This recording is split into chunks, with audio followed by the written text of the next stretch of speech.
the next door to get my certificate of my TOEIC. Minasan, I got my TOEIC result. The TOEIC. Thing of strawberry. Wow! Look!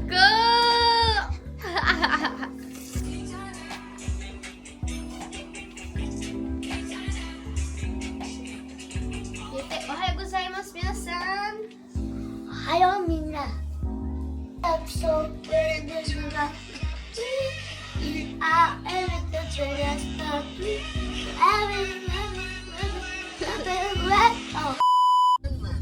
Ohayou gozaimasu, minasan. Kyou wa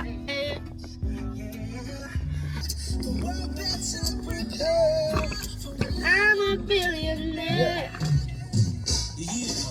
Every time I close my eyes. Hey, hey. Hi. Mika. Hi. Yo, last day of school. Yay! Yo. Osmo bucket. Ay, mete. Flip. Oh! すごい。なんでベトナム語で？今日は最後の日 and we're preparing for JLPT. Hey. Hello guys, welcome to Milky's vlog. Today は最後の日。1年生の最後で Oh my god! す。悲しいです。また来年。ねえねえあれ来年だ。でまあ。Pro. Okay. We have here Samiksha. Oh, 1v1. Here we go. He is in round 2. 頑張ってね、パラゴだね。わかんない。わかんない頑張ってるネパール巻きワンザレ。Cheer up. Cheer up. Oh wow. He got killed. Oh wow. Knocked down. Last day of school, guys. Last day, 皆さん。Samika loves you guys. Hi. あれたす。おいすごい。えらいブンブン出てる。Camera. Milky's camera. Hey everyone, so we're gonna eat lunch. Anong pangalan nito? Ocha. Hindi siya. Karamicha yumen no hito. Itadakimasu. Mite kudasai. Since the first year is gonna be end, we're gonna doing Q&A or question and answer about high school in Japan. Okay, here's the questions. Okay, what's the biggest difference between schools in Japan and the Philippines? Sa Philippines, syempre, masasaya. Kasi we're friends, walang hiya-hiya. Ganon. Tapos ano din, same yung vibe. Oo. Walang teacher sa school, sa classroom. May hampasan ng kartolina.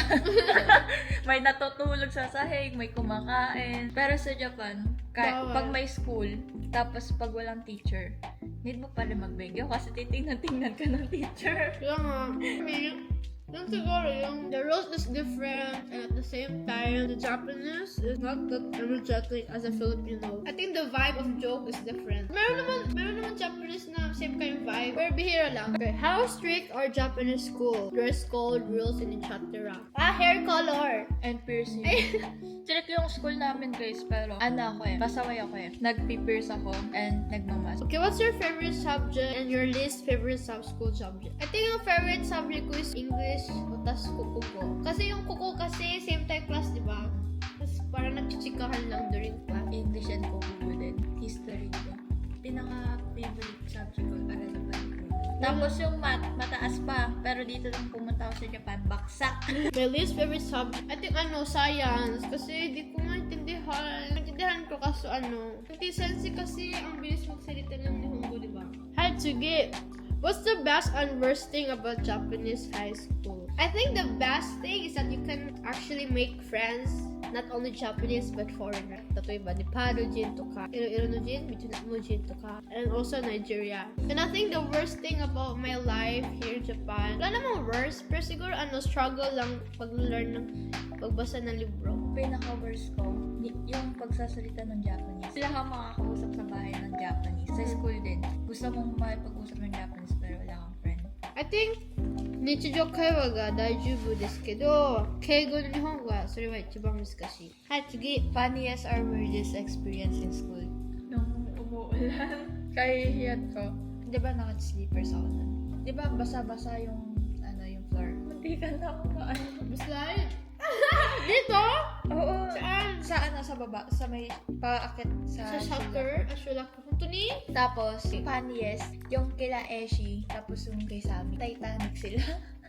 Ay, oo! Di ba may video yun? Isend mo nga. Do teachers gives a lot of homework? The answer is no. They don't give a lot of assignment here. I think one of the top schools, like high school, top school, I think they give you like a lot of assignments and homework. That's why when you go work at part-time, they're gonna ask, is it allowed you, does the school allow you to work? Because the top school knows that it will be hard to do time management when you have work and school at the same time. Hindi nagbibigay yung mga teachers sa mga homework na marami during magnanapsiyas mo na. Ay! If may part-time ka pa, syempre, mawawalan ka ng time gumawa ng assignment. Di sure? 宿題多いなったら、その時は、冬休みの時、冬休みとか、 Are teachers friendly or strict? Para sa akin, both lang. Pwedeng strict, pwedeng friendly. Pero almost teacher dito sa Japan, friendly. But pagdating sa study, strict sila. Do students sleep in class? Yes! Pinakauna na ako doon. Laging tulog sa class. Dito palaging tulog during history class. Kokyo? Kokyo, pagalitan ka nun. Giningising ako ng sinasabi, Taijobu. Mostly tulog ako na subject. Kateka, Shakai, Math, Science minsan lang, English minsan lang din. Almost tulog na ako lagi. Kasi guys, antukin ako. Kung sa Pilipinas, may presentation, like Manila paper or laptop. Dito, wala. Yung teacher yung And I think that's one of the reasons why I like Japan because hindi nila ginawang haguan yung student. Do a lot of students work part-time in Japan? Oo. Sa school namin, oo. Nakadepende if gusto mo mag-work or not. So how do you balance school and baito? So usually our class starts at morning, 8:40, diba? Until 3 or 2. And most students work like night, like 5 or 6 until 10. Okay, if you could change one thing about your school, what would it be? Piercing. Siguro one thing, gusto ko yung reporting.